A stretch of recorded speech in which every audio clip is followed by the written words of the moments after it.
নমস্কার। আপনি কি শৌখিন জীবন আর গাড়ি বাড়ির স্বপ্ন দেখেন? আপনার কুণ্ডলিতে মালব্য যোগ থাকলে এই স্বপ্ন পূরণ হওয়া কেউ আটকাতে পারবে না। যদি আপনার কুণ্ডলিতে কেন্দ্রে অর্থাৎ প্রথম, চতুর্থ, সপ্তম বা দশম এই স্থানে শুক্র গ্রহ তুঙ্গস্থ বা স্বরাশি হয়ে বসে থাকে, তবে তৈরি হয় এই রাজযোগ। এই যোগ থাকলে মানুষ শিল্পী হয়, দেখতে সুন্দর হয় এবং সারা জীবন রাজকীয় সুখ ভোগ করে।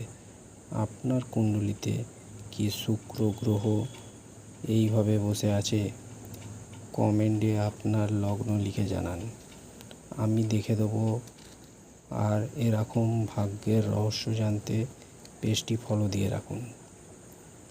কিন্তু শর্ত একটাই, শুক্র यानी ভিনাস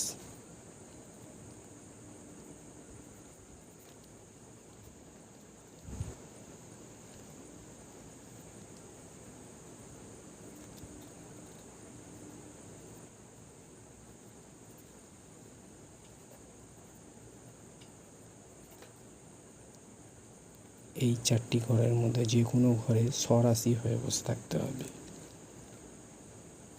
মানে ফার্স্ট হাউসে যদি ভিনাস থাকে, মানে ফার্স্ট হাউসে ভিনাস থাকতে হবে, তবে 7th নাম্বারে, তবে আর 4th হাউসেও ভিনাস থাকতে হবে, তবে 7th নাম্বারে, বা 10th হাউসেও ভিনাস থাকতে হবে, তবে 7th নাম্বারে। অ্যাকচুয়ালি এই নাম্বারগুলো হলো রাশির নাম্বার, কোনো ঘরের নাম্বার নয়। এটি আপনাদেরকে সবসময় খেয়াল রাখতে হবে। আরও বিস্তারিত জানতে কমেন্ট করুন নেক্সট পার্ট লিখে।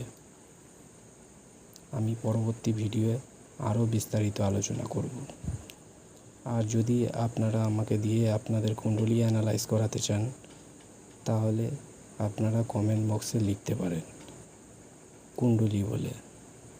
আমি আপনাদেরকে নিয়ে পরবর্তী ভিডিও বানাবো, আপনার কুণ্ডলী সম্বন্ধেই সেখানে বলবো।